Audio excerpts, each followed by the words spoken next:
Now, for the bottom 6 graphs, the main thing that's different is the coefficient of theta. For the earlier 6 graphs, they're all odd numbers. And now the coefficient in front of theta, they're all even numbers. And what you can see here is that we got a lot more petals that we saw earlier. So what you can see here, it's if you have 2 theta, how many petals do you see? You got 4. If you have 4 theta inside the trig function, then you see 8 petals.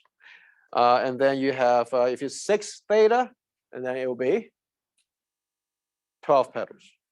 And one thing that's consistently true for all the cosine function is that, well, you can see how the petals, they're all aligning with the axes. That's true for cosine when the number, the coefficient in front of theta, it's even. But then when you look at sine, then none of the petals would be aligned to the axes. None of them. Okay, so you do not put them over to any axis. And this is consistently true among all the sine graphs when the coefficient is an even number. So now let's go ahead and make a summary of all these things. Okay, the summary is this. All of these graphs can be written as this way. You have R is equal to A times sine of n theta, or R is equal to A times cosine of n theta.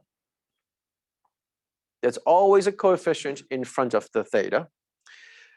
Now, what do they each stand for? Well, A stands for the length of each petal. Okay? A stands for the length of each petal. And for n, well, we have 2 scenarios here. We have one scenario that is when it's odd, then we have n petals, as we saw earlier. And if n is equal to even number, if it's an even number, then we have how many petals?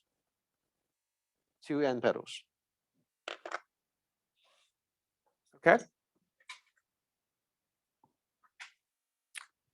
Questions?